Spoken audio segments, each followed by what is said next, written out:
Volume 1, Chapter 19.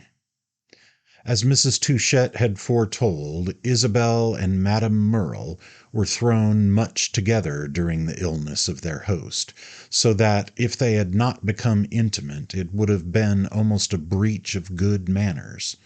Their manners were of the best, but in addition to this they happened to please each other. It is perhaps too much to say that they swore an eternal friendship, but tacitly at least they called the future to witness. Isabel did so with a perfectly good conscience, though she would have hesitated to admit she was intimate with her new friend, in the high sense she privately attached to this term. She often wondered, indeed, if she ever had been, or ever could be, intimate with anyone. She had an ideal of friendship as well as of several other sentiments, which it failed to seem to her in this case (it had not seemed to her in other cases) that the actual completely expressed it. But she often reminded herself that there were essential reasons why one's ideal could never become concrete. It was a thing to believe in, not to see, a matter of faith, not of experience.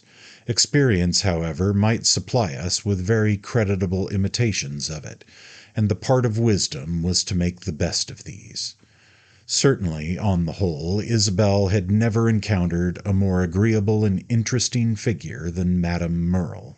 She had never met a person having less of that fault which is the principal obstacle to friendship, the air of reproducing the more tiresome, the stale, the too familiar parts of one's own character.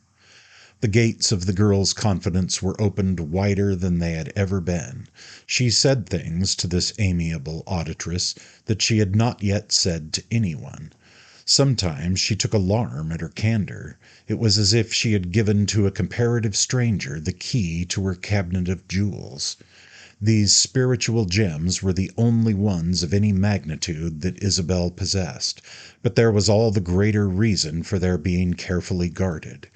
Afterwards, however, she always remembered that one should never regret a generous error, and that if Madame Merle had not the merits she attributed to her, so much the worse for Madame Merle. There was no doubt she had great merits. She was charming, sympathetic, intelligent, cultivated.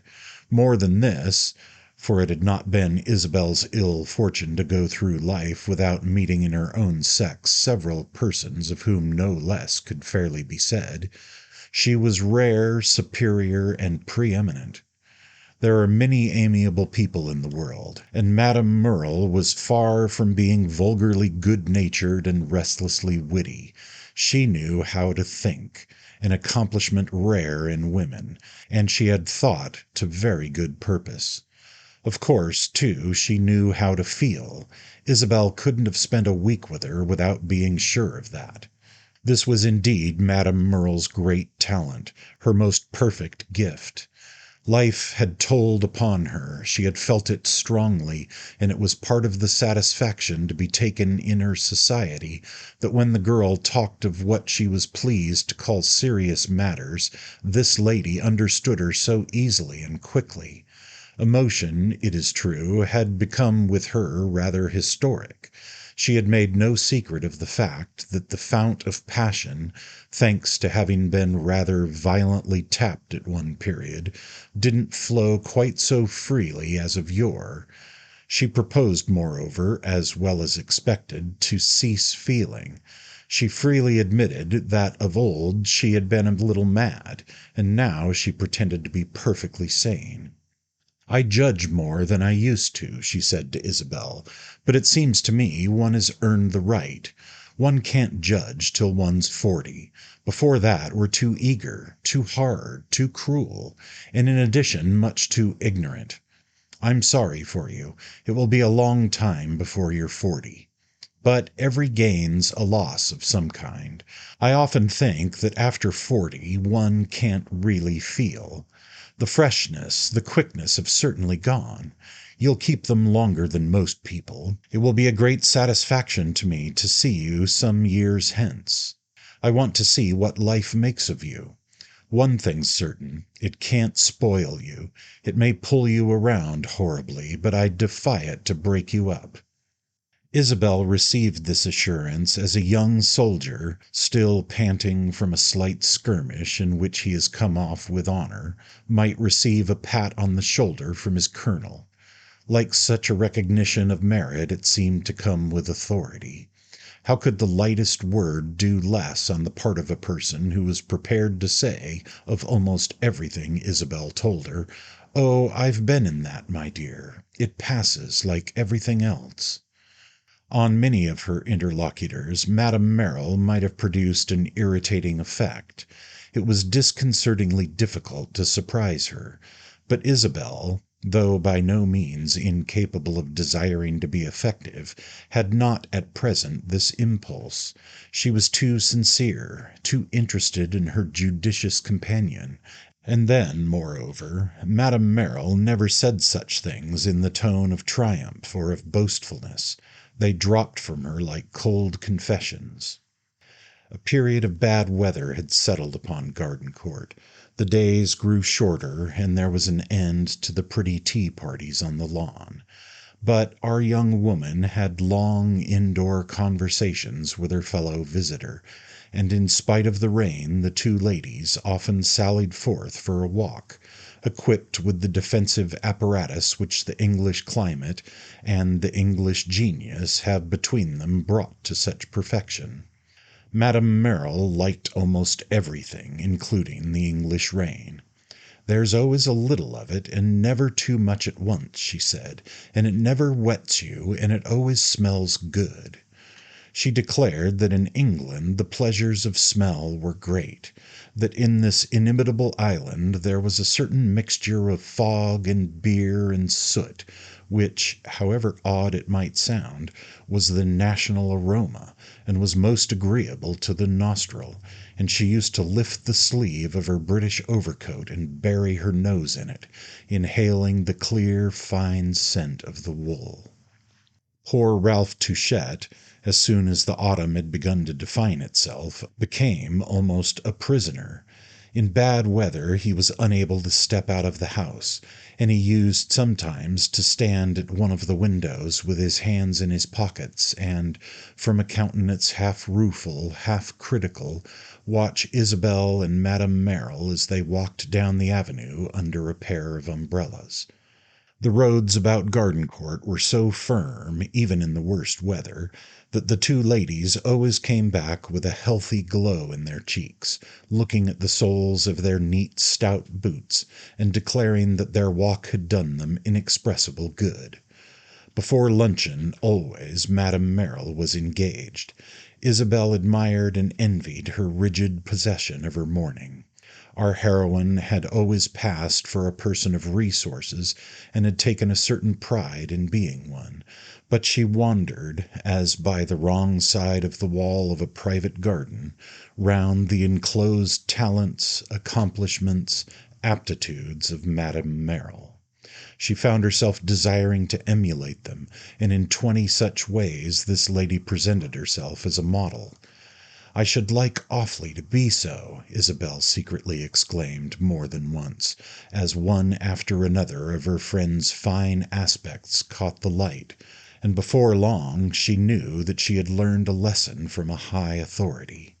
It took no great time indeed for her to feel herself, as the phrase is, under an influence.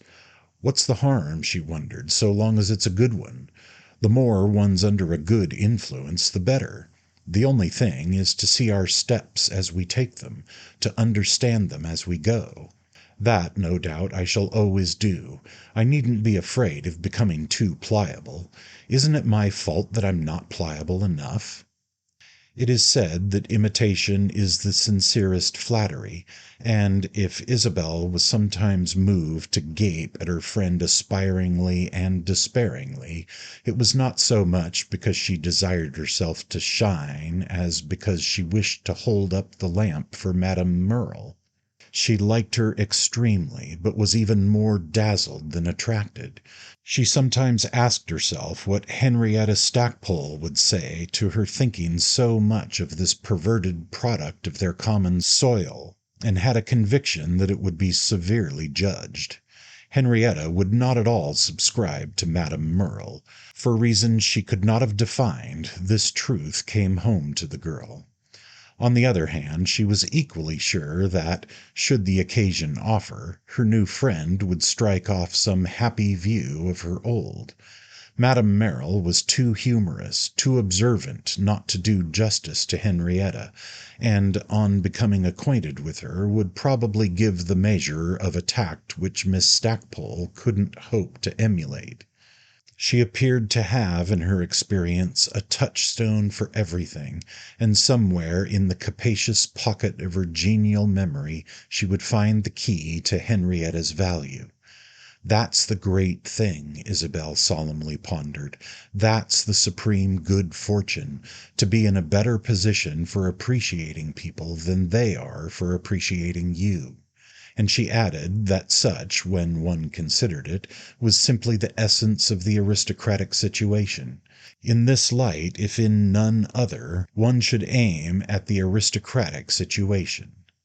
It may not count over all the links in the chain which led Isabel to think of Madame Merle's situation as aristocratic, a view of it never expressed in any reference made to it by that lady herself.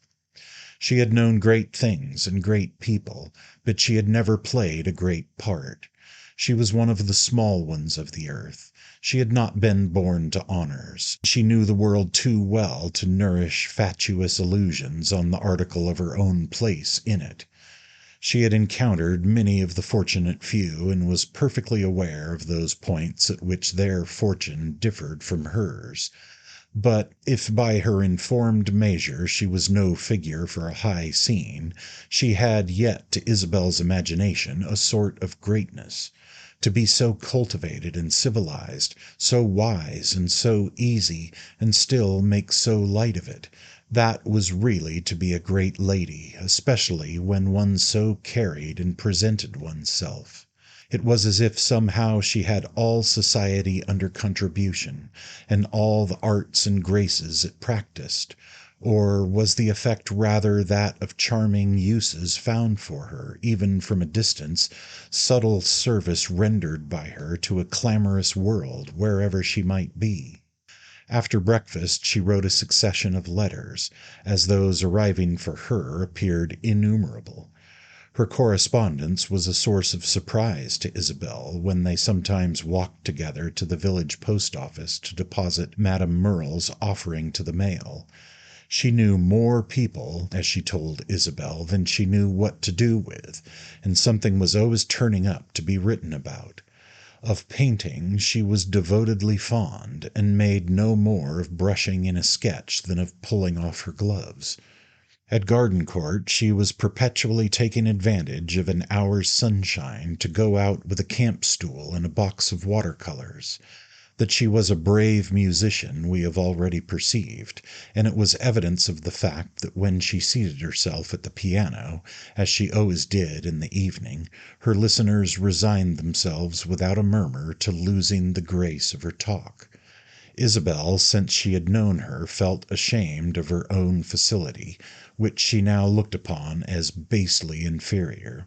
And indeed, though she had been thought rather a prodigy at home, the loss to society when, in taking her place upon the music-stool, she turned her back to the room, was usually deemed greater than the gain. When Madame Merle was neither writing nor painting nor touching the piano, she was usually employed upon wonderful tasks of rich embroidery, cushions, curtains, decorations for the chimney-piece, an art in which her bold, free invention was as noted as the agility of her needle. She was never idle, for when engaged in none of the ways I have mentioned, she was either reading (she appeared to Isabel to read everything important), or walking out, or playing patience with the cards, or talking with her fellow inmates. And with all this she had always the social quality, was never rudely absent, and yet never too seated. She laid down her pastimes as easily as she took them up. She worked and talked at the same time, and appeared to impute scant worth to everything she did. She gave away her sketches and tapestries. She rose from the piano, or remained there, according to the convenience of her auditors, which she always unerringly divined. She was, in short, the most comfortable, profitable, amenable person to live with. If for Isabel she had a fault, it was that she was not natural, by which the girl meant, not that she was either affected or pretentious, since from these vulgar vices no woman could have been more exempt, but that her nature had been too much overlaid by custom, and her angles too much rubbed away. She had become too flexible, too useful, was too ripe and too final. She was, in a word, too perfectly the social animal that man and woman are supposed to have been intended to be. And she had rid herself of every remnant of that tonic wildness which we may assume to have belonged even to the most amiable persons in the ages before country house life was the fashion. Isabel found it difficult to think of her in any detachment or privacy. She existed only in her relations, direct or indirect, with her fellow mortals. One might wonder what commerce she could possibly hold with her own spirit. One always ended, however, by feeling that a charming surface doesn't necessarily prove one superficial. This was an illusion in which, in one's youth, one had but just escaped being nourished. Madame Merle was not superficial, not she. She was deep, and her nature spoke none the less in her behavior because it spoke a conventional tongue. "What's language at all but a convention?" said Isabel. "She has the good taste not to pretend, like some people I've met, to express herself by original signs." "I'm afraid you've suffered much," she once found occasion to say to her friend, in response to some allusion that had appeared to reach far. "What makes you think that?" Madame Merrill asked with the amused smile of a person seated at a game of guesses. "I hope I haven't too much the droop of the misunderstood." "No, but you sometimes say things that I think people who have always been happy wouldn't have found out." "I haven't always been happy," said Madame Merrill, smiling still, but with a mock gravity, as if she were telling a child a secret. "Such a wonderful thing!" But Isabel rose to the irony. "A great many people give me the impression of never having for a moment felt anything." "It's very true. There are many more iron pots, certainly, than porcelain. But you may depend on it that every one bears some mark. Even the hardest iron pots have a little bruise, a little hole somewhere. I flatter myself that I'm rather stout, but if I must tell you the truth, I've been shockingly chipped and cracked. I do very well for service yet, because I've been cleverly mended, and I try to remain in the cupboard, the quiet, dusky cupboard where there's an odor of stale spices, as much as I can. But when I've to come out and into a strong light, then, my dear, I'm a horror." I know not whether it was on this occasion or on some other that the conversation had taken the turn I have just indicated. She said to Isabel that she would some day a tale unfold. Isabel assured her she should delight to listen to one, and reminded her more than once of this engagement. Madame Merle, however, begged repeatedly for a respite, and at last frankly told her young companion that they must wait till they knew each other better. This would be sure to happen. A long friendship so visibly lay before them. Isabel assented, but at the same time inquired if she mightn't be trusted, if she appeared capable of a betrayal of confidence. "It's not that I'm afraid of your repeating what I say," her fellow visitor answered. "I'm afraid, on the contrary, of your taking it too much to yourself. You'd judge me too harshly. You're of the cruel age." She preferred for the present to talk to Isabel of Isabel, and exhibited the greatest interest in our heroine's history, sentiments, opinions, prospects. She made her chatter and listened to her chatter with infinite good nature. This flattered and quickened the girl, who was struck with all the distinguished people her friend had known, and with her having lived, as Mrs. Touchett said, in the best company in Europe. Isabel thought the better of herself for enjoying the favour of a person who had so large a field of comparison, and it was perhaps partly to gratify the sense of profiting by comparison that she often appealed to these stories of reminiscence.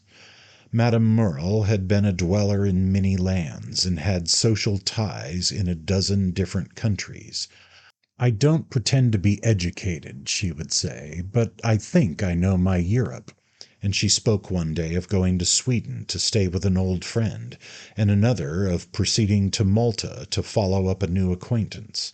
With England, where she had often dwelt, she was thoroughly familiar, and for Isabel's benefit threw a great deal of light upon the customs of the country, and the character of the people, who, after all, as she was fond of saying, were the most convenient in the world to live with.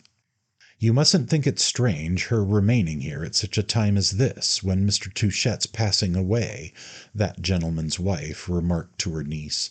"She is incapable of a mistake. She's the most tactful woman I know. It's a favour to me that she stays. She's putting off a lot of visits at great houses," said Mrs. Touchett, who never forgot that when she herself was in England her social value sank 2 or 3 degrees in the scale. "She has her pick of places. She's not in want of a shelter. But I've asked her to put in this time because I wish you to know her. I think it will be a good thing for you. Serena Merle hasn't a fault." "If I didn't already like her very much, that description might alarm me," Isabel returned. "She's never the least little bit off. I've brought you out here, and I wish to do the best for you. Your sister Lily told me she hoped I would give you plenty of opportunities.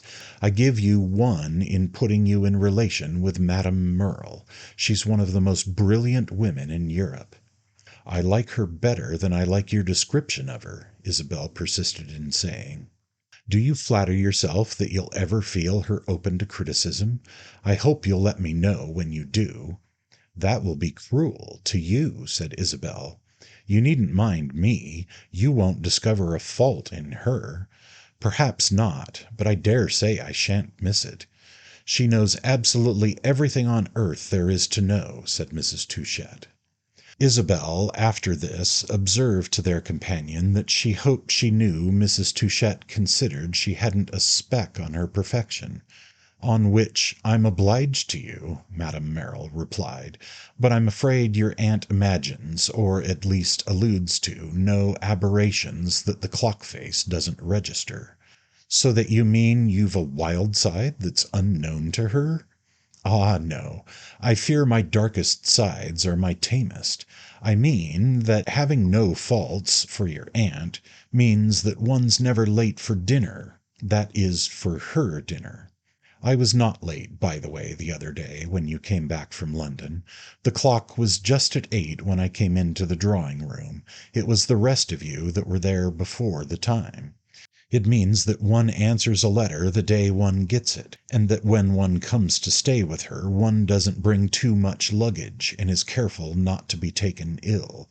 For Mrs. Touchett those things constitute virtue. It's a blessing to be able to reduce it to its elements." Madame Merle's own conversation, it will be perceived, was enriched with bold, free touches of criticism, which, even when they had a restrictive effect, never struck Isabel as ill-natured. It couldn't occur to the girl, for instance, that Mrs. Touchet's accomplished guest was abusing her, and this for very good reasons. In the first place, Isabel rose eagerly to the sense of her shades. In the second, Madame Merle implied that there was a great deal more to say. And it was clear, in the third, that for a person to speak to one without ceremony of one's near relations was an agreeable sign of that person's intimacy with one's self. These signs of deep communion multiplied as the days elapsed, and there was none of which Isabel was more sensible than of her companion's preference for making Miss Archer herself a topic. Though she referred frequently to the incidents of her own career, she never lingered upon them. She was as little of a gross egotist as she was of a flat gossip. "I'm old and stale and faded," she said more than once. "I'm of no more interest than last week's newspaper. You're young and fresh and of today. You've the great thing. You've actuality.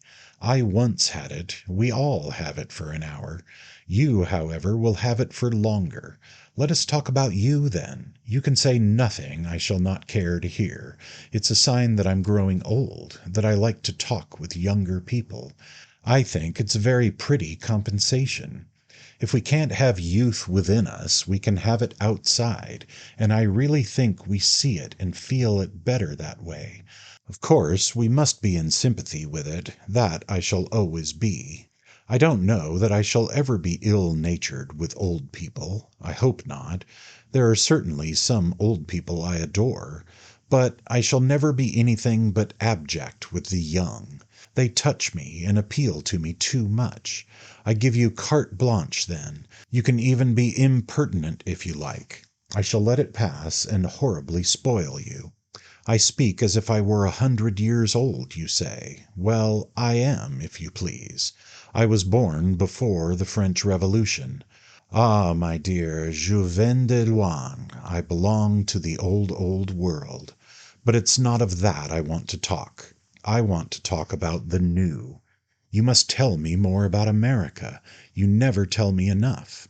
Here I've been since I was brought here as a helpless child, and it's ridiculous, or rather it's scandalous, how little I know about that splendid, dreadful, funny country, surely the greatest and drollest of them all. There are a great many of us like that in these parts, and I must say I think we're a wretched set of people. You should live in your own land. Whatever it may be, you have your natural place there. If we're not good Americans, we're certainly poor Europeans. We've no natural place here. We're mere parasites crawling over the surface. We haven't our feet in the soil. At least one can know it and not have illusions. A woman perhaps can get on. A woman, it seems to me, has no natural place anywhere. Wherever she finds herself, she has to remain on the surface and, more or less, to crawl. You protest, my dear? You're horrified? You declare you'll never crawl? It's very true that I don't see you crawling. You stand more upright than a good many poor creatures. Very good. On the whole, I don't think you'll crawl. But the men, the Americans, je vous demande plus, what do they make of it over here? I don't envy them trying to arrange themselves. Look at poor Ralph Touchet. What sort of a figure do you call that? Fortunately, he has a consumption. I say fortunately because it gives him something to do. His consumption's his carrière. It's a kind of position. You can say, "Oh, Mr. Touchet, he takes care of his lungs. He knows a great deal about climates." But without that, who would he be? What would he represent? Mr. Ralph Touchet, an American who lives in Europe. That signifies absolutely nothing. It's impossible anything should signify less. He's very cultivated, they say. He has a very pretty collection of old snuff-boxes.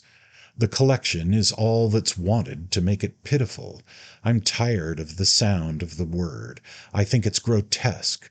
With the poor old father it's different. He has his identity, and it's rather a massive one. He represents a great financial house, and that, in our day, is as good as anything else. For an American, at any rate, that will do very well. But I persist in thinking your cousin very lucky to have a chronic malady, so long as he doesn't die of it. It's much better than the snuff-boxes. If he weren't ill, you say he'd do something? He'd take his father's place in the house. My poor child, I doubt it. I don't think he's at all fond of the house. However, you know him better than I, though I used to know him rather well, and he may have the benefit of the doubt. The worst case, I think, is a friend of mine, a countryman of ours, who lives in Italy, where he also was brought before he knew better, and who is one of the most delightful men I know. Some day you must know him. I'll bring you together, and then you'll see what I mean. He's Gilbert Osmond. He lives in Italy. That's all one can say about him or make of him. He's exceedingly clever, a man made to be distinguished. But, as I tell you, you exhaust the description when you say he's Mr. Osmond who lives tout bêtement in Italy. No career, no name, no position, no fortune, no past, no future, no anything. Oh yes, he paints, if you please, paints in watercolors, like me, only better than I. His painting's pretty bad. On the whole, I'm rather glad of that. Fortunately, he's very indolent, so indolent that it amounts to a sort of position. He can say, "Oh, I do nothing. I'm too deadly lazy. You can do nothing today unless you get up at 5 o'clock in the morning." In that way he becomes a sort of exception. You feel he might do something if he'd only rise early. He never speaks of his painting to people at large. He's too clever for that. But he has a little girl, a dear little girl. He does speak of her. He's devoted to her, and if it were a career to be an excellent father, he'd be very distinguished. But I'm afraid that's no better than the snuff-boxes, perhaps not even so good. Tell me what they do in America, pursued Madame Merle, who, it must be observed parenthetically, did not deliver herself all at once of these reflections, which are presented in a cluster for the convenience of the reader. She talked of Florence, where Mr. Osmond lived, and where Mrs. Touchett occupied a medieval palace. She talked of Rome, where she herself had a little pied-à-terre with some rather good old damask. She talked of places, of people, and even, as the phrase is, of subjects, and from time to time she talked of their kind old host, and of the prospect of his recovery. From the first she had thought this prospect small, and Isabel had been struck with the positive, discriminating, competent way in which she took the measure of his remainder of life. One evening she announced definitely that he wouldn't live. "Sir Matthew Hope told me so as plainly as was proper," she said, "standing there, near the fire, before dinner. He makes himself very agreeable, the great doctor. I don't mean his saying that has anything to do with it, but he says such things with great tact. I had told him I felt ill at my ease, staying here at such a time. It seemed to me so indiscreet. It wasn't as if I could nurse. 'You must remain, you must remain,' he answered. 'Your office will come later.' Wasn't that a very delicate way of saying both that poor Mr. Touchett would go, and that I must be of some use as a consoler? In fact, however, I shall not be of the slightest use. Your aunt will console herself. She, and she alone, knows just how much consolation she'll require. It would be a very delicate matter for another person to undertake to administer the dose. With your cousin it will be different. He'll miss his father immensely. But I should never presume to condole with Mr. Ralph. We're not on those terms." Madame Merle had alluded more than once to some undefined incongruity in her relations with Ralph Touchett, so Isabel took this occasion of asking her if they were not good friends. "Perfectly, but he doesn't like me." "What have you done to him?" "Nothing whatever, but one has no need of a reason for that." "For not liking you? I think one has need of a very good reason." "You're very kind. Be sure you have one ready for the day you begin." "Begin to dislike you? I shall never begin." "I hope not, because if you do, you'll never end. That's the way with your cousin. He doesn't get over it. It's an antipathy of nature, if I can call it that when it's all on his side. I've nothing whatever against him, and don't bear him the least little grudge for not doing me justice. Justice is all I want. However, one feels that he's a gentleman, and would never say anything underhand about one." "Carte sur table," Madame Merle subjoined in a moment. "I'm not afraid of him." "I hope not, indeed," said Isabel, who added something about his being the kindest creature living. She remembered, however, that on her first asking him about Madame Merle, he had answered her in a manner which this lady might have thought injurious without being explicit. There was something between them, Isabel said to herself, but she said nothing more than this. If it were something of importance, it should inspire respect. If it were not, it was not worth her curiosity. With all her love of knowledge, she had a natural shrinking from raising curtains and looking into unlighted corners. The love of knowledge coexisted in her mind with the finest capacity for ignorance. But Madame Merle sometimes said things that startled her, made her raise her clear eyebrows at the time and think of the words afterwards. "I'd give a great deal to be your age again," she broke out once with a bitterness which, though diluted in her customary amplitude of ease, was imperfectly disguised by it. "If I could only begin again, if I could have my life before me." "Your life's before you yet," Isabel answered gently, for she was vaguely awestruck. "No, the best part's gone, and gone for nothing." "Surely not for nothing," said Isabel. "Why not? What have I got? Neither husband nor child, nor fortune nor position, nor the traces of a beauty that I never had." "You have many friends, dear lady." "I'm not so sure," cried Madame Merle. "Oh, you're wrong. You have memories, graces, talents." But Madame Merle interrupted her. "What have my talents brought me? Nothing but the need of using them still to get through the hours, the years, to cheat myself with some pretense of movement, of unconsciousness. As for my graces and memories, the less said about them the better. You'll be my friend till you find a better use for your friendship." "It will be for you to see that I don't then," said Isabel. "Yes, I would make an effort to keep you," and her companion looked at her gravely.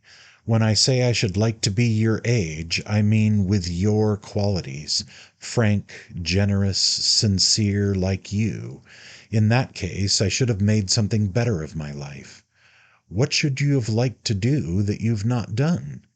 Madame Merle took a sheet of music. She was seated at the piano, and had abruptly wheeled about on the stool when she first spoke, and mechanically turned the leaves. "I'm very ambitious," she at last replied. "And your ambitions have not been satisfied? They must have been great." "They were great. I should make myself ridiculous by talking of them." Isabel wondered what they could have been, whether Madame Merle had aspired to wear a crown. "I don't know what your idea of success may be, but you seem to me to have been successful. To me, indeed, you're a vivid image of success." Madame Merle tossed away the music with a smile. "What's your idea of success?" "You evidently think it must be a very tame one. It's to see some dream of one's youth come true." "Ah!" Madame Merle exclaimed, "that I've never seen. But my dreams were so great, so preposterous. Heaven forgive me, I'm dreaming now." And she turned back to the piano and began grandly to play. On the morrow she said to Isabel that her definition of success had been very pretty, yet frightfully sad. Measured in that way, who had ever succeeded? The dreams of one's youth, why, they were enchanting, they were divine. Who had ever seen such things come to pass? "I myself, a few of them," Isabel ventured to answer. "Already? They must have been dreams of yesterday." "I began to dream very young," Isabel smiled. "Ah, if you mean the aspirations of your childhood, that of having a pink sash and a doll that would close her eyes, no, I don't mean that. Or a young man with a fine mustache going down on his knees to you, no, nor that either," Isabel declared with still more emphasis. Madame Merle appeared to note this eagerness. "I suspect that's what you do mean. We've all had the young man with the mustache. He's the inevitable young man. He doesn't count." Isabel was silent a little, but then spoke with extreme and characteristic inconsequence. "Why shouldn't he count? There are young men and young men." And yours was a paragon, is that what you mean? Asked her friend with a laugh. If you've had the identical young man you dreamed of, then that was success, and I congratulate you with all my heart. Only in that case, why didn't you fly with him to his castle in the Apennines? He has no castle in the Apennines. What has he, an ugly brick house in 40th Street? Don't tell me that. I refuse to recognize that as an ideal. I don't care anything about his house, said Isabel. That's very crude of you. When you've lived as long as I, you'll see that every human being has his shell, and that you must take the shell into account. By the shell, I mean the whole envelope of circumstances. There's no such thing as an isolated man or woman. We're each of us made up of some cluster of appurtenances. What shall we call ourself? Where does it begin? Where does it end? It overflows into everything that belongs to us, and then it flows back again. I know a large part of myself is in the clothes I choose to wear. I've a great respect for things. One's self, for other people, is one's expression of one's self, and one's house, one's furniture, one's garments, the books one reads, the company one keeps, these things are all expressive. This was very metaphysical, not more so, however, than several observations Madame Merle had already made. Isabel was fond of metaphysics, but was unable to accompany her friend into this bold analysis of the human personality. I don't agree with you. I think just the other way. I don't know whether I succeed in expressing myself, but I know that nothing else expresses me. Nothing that belongs to me is any measure of me. Everything's on the contrary a limit, a barrier, and a perfectly arbitrary one. Certainly the clothes which, as you say, I choose to wear don't express me, and heaven forbid they should. You dress very well, Madame Merle lightly interposed. Possibly, but I don't care to be judged by that. My clothes may express the dressmaker, but they don't express me. To begin with, it's not my own choice that I wear them. They're imposed upon me by society. Should you prefer to go without them? Madame Merle inquired in a tone which virtually terminated the discussion. I am bound to confess, though it may cast some discredit on the sketch I have given of the youthful loyalty practised by our heroine toward this accomplished woman, that Isabel had said nothing whatever to her about Lord Warburton, and had been equally reticent on the subject of Caspar Goodwood. She had not, however, concealed the fact that she had had opportunities of marrying, and had even let her friend know of how advantageous a kind they had been. Lord Warburton had left Lockleigh and was gone to Scotland, taking his sisters with him, and though he had written to Ralph more than once to ask about Mr. Touchette's health, the girl was not liable to the embarrassment of such enquiries as, had he still been in the neighbourhood, he would probably have felt bound to make in person. He had excellent ways, but she felt sure that if he had come to Gardencourt he would have seen Madame Merle, and that, if he had seen her, he would have liked her, and betrayed to her that he was in love with her young friend. It so happened that during this lady's previous visits to Gardencourt, each of them much shorter than the present, he had either not been at Lockleigh or had not called at Mr. Touchette's. Therefore, though she knew him by name as the great man of that county, she had no cause to suspect him as a suitor of Mrs. Touchette's freshly imported niece. "You've plenty of time," she had said to Isabel in return for the mutilated confidences which our young woman made her, and which didn't pretend to be perfect, though we have seen that at moments the girl had compunctions at having said so much. "I'm glad you've done nothing yet, that you have it still to do. It's a very good thing for a girl to have refused a few good offers, so long, of course, as they are not the best she's likely to have. Pardon me if my tone seems horribly corrupt. One must take the worldly view sometimes.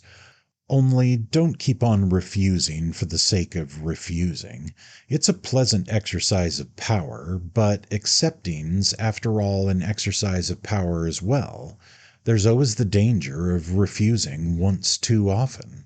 It was not the one I fell into. I didn't refuse often enough. You're an exquisite creature, and I should like to see you married to a prime minister. But speaking strictly, you know, you're not what is technically called a party. You're extremely good looking and extremely clever. In yourself, you're quite exceptional. You appear to have the vaguest ideas about your earthly possessions, but from what I can make out, you're not embarrassed with an income. I wish you had a little money."